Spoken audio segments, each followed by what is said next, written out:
Assalamualaikum warahmatullahi wabarakatuh. Pada kesempatan kali ini saya akan menjelaskan faktor genetik dan lingkungan anak remaja berkebutuhan khusus. Nah, pengertian anak berkebutuhan khusus. Apa sih anak berkebutuhan khusus itu? Nah, anak berkebutuhan khusus adalah anak yang memerlukan penanganan khusus karena adanya gangguan perkembangan dan kelainan yang dialami anak. Berkaitan dengan istilah disability, maka anak berkebutuhan khusus adalah anak yang memiliki keterbatasan di salah satu atau beberapa kemampuan, baik itu bersifat fisik seperti tunanetra dan tunarungu, maupun bersifat psikologis seperti autisme dan ADHD. Pemahaman anak berkebutuhan khusus terhadap konteks ada yang bersifat biologis, psikologis, sosiokultural. Dasar biologis anak berkebutuhan khusus bisa dikaitkan dengan kelainan genetik dan menjelaskan secara biologis penggolongan anak berkebutuhan khusus, seperti brain injury yang bisa mengakibatkan kecacatan tuna ganda. Dalam konteks psikologis, anak berkebutuhan khusus lebih mudah dikenal dari sikap dan perilaku, seperti gangguan pada kemampuan belajar pada anak slow learner, gangguan kemampuan emosional dan berinteraksi pada anak autis, gangguan kemampuan berbicara pada anak autis dan ADHD. Konsep sosiokultural mengenai anak berkebutuhan khusus sebagai anak dengan kemampuan dan perilaku yang tidak pada umumnya, sehingga memerlukan penanganan khusus. Selanjutnya yaitu ada faktor genetik anak remaja berkebutuhan khusus. Ada beberapa faktor penyebab anak menjadi berkebutuhan khusus, antara lain yaitu faktor hereditas.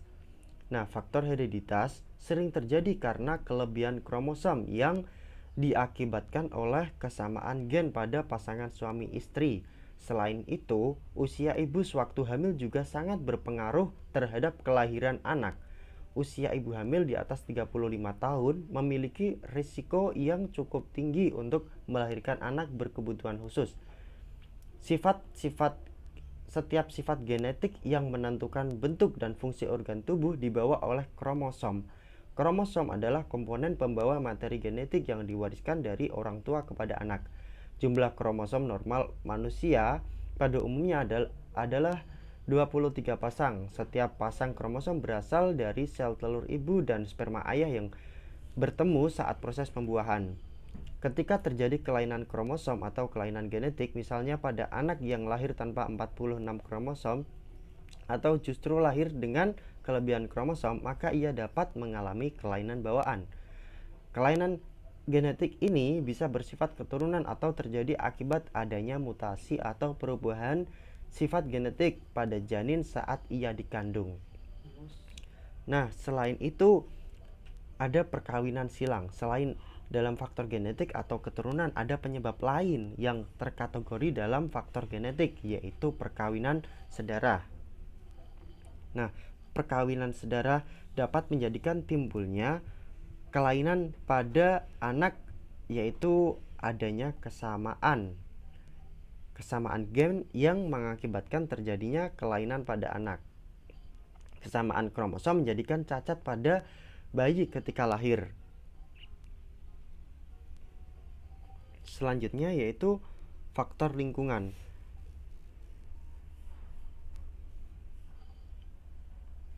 Paparan radiasi atau zat kimia tertentu pada ibu hamil seperti pada pestisida, obat alkohol, asap rokok, dan merkuri dapat meningkatkan risiko bayi mengalami kelainan bawaan. Hal ini karena efek racun dari zat tersebut bisa mengganggu proses tumbuh kembang janin. Keracunan dapat secara langsung terkena pada anak maupun melalui ibu saat kehamilan. Nah, faktor lain dari sisi waktu. Sementara jika dipandang dari sudut waktu terjadinya kelainan, para ahli membaginya menjadi 3 tahap, yaitu yang pertama tahap prenatal, tahap natal, dan pasca natal. Tahap prenatal, terjadinya kelainan anak semasa dalam kandungan atau sebelum proses kelahiran. Tahap natal atau tahap yang sering disebut prenatal, saat proses kelahiran, menjelang dan saat setelah proses kelahiran. Pasca natal, terjadinya kelainan setelah anak dilahirkan sampai dengan usia perkembangan selesai. Nah, pada tahap prenatal, proses sebelum melahirkan atau keadaan di mana bayi masih dalam kandungan adalah masa rentannya ibu dan bayi mudah terkena penyakit. Misalnya, seorang ibu yang tengah hamil muda keracunan alkohol. Selain mengonsumsi alkohol, juga ada penyebab lain yang mengakibatkan terjadinya kelainan pada janin, yaitu karena terinfeksinya virus leptospirosis. Virus ini bersumber dari air kencing tikus yang masuk ke dalam tubuh ibu yang sedang hamil. Jika virus ini merembet pada janin yang dikandungnya melalui plasenta, maka ada kemungkinan anak mengalami kelainan. Ada beberapa contoh virus-virus yang dapat mengganggu atau menyebabkan kelainan pada anak, yaitu virus maternal rubella atau dalam dunia awam disebut dengan campak.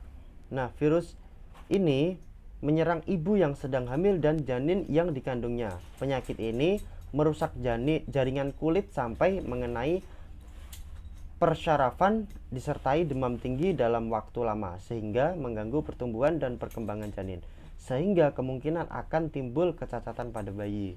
Nah, penggunaan obat-obatan kontrasepsi yang salah pemakaian dan tidak dengan petunjuk ahlinya dapat pula mengakibatkan pertumbuhan janin terhambat, sehingga tidak berkembang secara wajar. Keracunan darah, toksinia, pada ibu-ibu yang sedang hamil dapat menyebabkan janin tidak dapat memperoleh oksigen secara maksimal, sehingga mempengaruhi pertumbuhan syaraf-syaraf di otak, yang dapat menyebabkan gangguan pada sistem syaraf dan keturunan pada bayi. Selanjutnya yaitu tahap natal.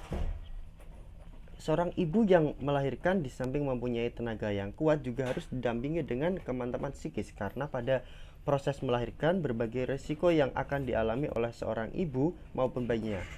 Risiko tersebut bisa mengancam keselamatan jiwa ibunya maupun jiwa bayinya. Proses kelahiran yang menggunakan tang. Nah, ini contoh yang dapat menyebabkan kelainan pada anak. Nah, proses yang menggunakan tang. Cara ini dapat menyebabkan brain injury atau luka pada otak, sehingga pertumbuhan otak kurang dapat berkembang secara maksimal. Pendarahan otak disebabkan karena luka yang terjadi pada proses kelahiran. Pendarahan ini terjadi karena alksia maupun karena adanya luka secara fisik di otak. Luka di otak karena penggunaan alat bantu persalinan yang salah dan ceroboh dan tidak profesional, sehingga dapat mengakibatkan luka pada otak atau menekan bagian syaraf tertentu yang dapat mengakibatkan adanya gangguan fungsi syaraf penglihatan, pendengaran, atau persyarafan lain yang dapat mengakibatkan gangguan otak. Selain kedua tahap tadi, setelah bayi lahir juga ada gangguan yang dapat mengakibatkan anak menjadi berkebutuhan khusus. Berbagai peristiwa yang dialami anak dalam kehidupan seringkali dapat mengakibatkan seseorang kehilangan salah satu fungsi organ tubuh atau fungsi otot dan syaraf, bahkan dapat pula kehilangan organ itu sendiri. Contohnya, terjadinya insiden atau kecelakaan yang melukai kepala dan menekan otak bagian dalam sehingga keadaan otak menjadi terganggu. Traumatik disebabkan oleh pukulan, tusukan, benturan benda yang mengakibatkan organ tubuh menjadi tidak berfungsi, atau operasi tulang temporal pada telinga.